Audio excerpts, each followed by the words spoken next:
1000 കോടി രൂപയുടെ തട്ടിപ്പ് നടത്തിയ ഹൈറിച്ച് കമ്പനി വീണ്ടും തട്ടിപ്പിന് പദ്ധതിയിടുന്നതായാണ് കേന്ദ്ര സംസ്ഥാന രഹസ്യാന്വേഷണ വിഭാഗത്തിന്റെ report. Highrich communication revival society എന്ന പേരിലാണ് പുതിയ തട്ടിപ്പ്. തിരുവനന്തപുരത്ത് യോഗം വിളിച്ച ഹൈറിച്ച് നേതാക്കൾ തട്ടിപ്പ് തുടരാൻ പദ്ധതിയിട്ടിരുന്നു എന്നാണ് കണ്ടെത്തൽ. സഹിൻ ആന്റണി ഉണ്ട് നമുക്കൊപ്പം വിവരങ്ങളുമായിട്ട്. സഹിൻ, ഗുരുതരമായ കണ്ടെത്തലാണ്. ഒരു തട്ടിപ്പിന് പിന്നാലെ വീണ്ടും തട്ടിപ്പിന് പദ്ധതിയിട്ടു എന്നുള്ള ഗുരുതരമായ കണ്ടെത്തൽ. തീർച്ചയായിട്ടും ചെയ്തു. സംസ്ഥാന കണ്ടയിലെ ഏറ്റവും വലിയ തട്ടിപ്പായിട്ട് അല്ലെങ്കിൽ മണി ചെയിൻ തട്ടിപ്പായിട്ടാണ് ഹൈറിച്ച് തട്ടിപ്പിനെ വിലയിരുത്തുന്നത്.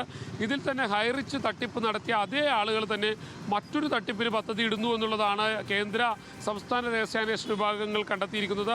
1000 കോടി രൂപയുടെ തട്ടിപ്പിന് പുറമെ ഇപ്പോൾ പുതിയൊരു തട്ടിപ്പ്, അതും ഹൈറിച്ച് കമ്മ്യൂണൽ റിവൈൽ സൊസൈറ്റി എന്നുള്ള പേരിലാണ് പുതിയൊരു തട്ടിപ്പുമായി ഇവർ വരുന്നത്. ആളുകളിൽ നിന്ന് പണം പിരിക്കാൻ ആരംഭിച്ചിരിക്കുന്നു. കൂടാതെ തിരുവനന്തപുരത്ത് ഇവരൊരു യോഗം വിളിക്കാൻ തീരുമാനിച്ചിട്ടുണ്ട്. ആ യോഗത്തിൽ ഇവരുടെ ഒരു തീരുമാനം എന്ന് പറയുന്നത് ഈ യോഗത്തിന് ശേഷം അല്ലെങ്കിൽ ഈ യോഗം വിളിച്ച് ആളുകളെ കൂട്ടി പിന്നീട് സമാനമായ ഹൈറിച്ചിന് സമാനമായ മറ്റൊരു സംവിധാനം കൊണ്ടുവരിക എന്നുള്ളത് തന്നെയാണ്. ഇതിൽ ഇപ്പോൾ എൻഫോഴ്സ്മെൻറ്റ് ഡയറക്ടറേറ്റിൻ്റെ ശ്രദ്ധയിലേക്കും ഇക്കാര്യം വന്നിട്ടുണ്ട്. അതുകൊണ്ട് തന്നെ ഇതിൻ്റെ MD ആയിട്ടുള്ള KD പ്രതാപൻ്റെ ആ ജാമ്യം റദ്ദ് ചെയ്യണമെന്ന് ആവശ്യപ്പെട്ടുകൊണ്ട് എൻഫോഴ്സ്മെൻറ്റ് ഡയറക്ടറേറ്റ് കോടതിയെ സമീപിക്കും.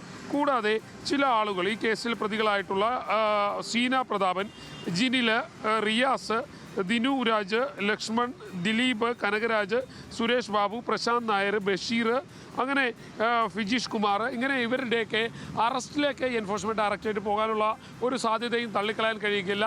ഇവരെയൊക്കെ കേന്ദ്രീകരിച്ചുകൊണ്ട്, ഈ ജിനിൽ എന്ന് പറയുന്ന ആളുകളെ കേന്ദ്രീകരിച്ചുകൊണ്ട് കാര്യമായി തന്നെ അന്വേഷണം നടത്തിക്കൊണ്ടിരിക്കുകയാണ്. മാത്രമല്ല ഇവരുടെയൊക്കെ നേതൃത്വത്തിൽ വലിയൊരു തട്ടിപ്പിലേക്ക് കാര്യങ്ങൾ പോകാൻ പോകുന്നു. സീന പ്രതാപനൊക്കെ ശക്തമായി തന്നെ ഇതിലേക്ക് വീണ്ടും വരുന്നു എന്നുള്ളതാണ് മനസ്സിലാക്കാൻ കഴിയുന്നത്. അതുകൊണ്ട് തന്നെ ഈ അന്വേഷണ ഏജൻസികൾ ശക്തമായി അന്വേഷണവുമായി മുന്നോട്ട് പോകാനാണ് തീരുമാനിച്ചിരിക്കുന്നത്. ശരി സഹിൻ, 1000 കോടി രൂപയുടെ തട്ടിപ്പ് നടത്തിയ ഹൈറിച്ച് കമ്പനി വീണ്ടും തട്ടിപ്പിന് പദ്ധതി ഇട്ടിരുന്നു എന്നുള്ള വിവരങ്ങൾ പ്രേക്ഷകരിലേക്ക് എത്തിക്കുകയായിരുന്നു സഹിൻ ആന്റണി കൊച്ചിയിൽ നിന്ന്.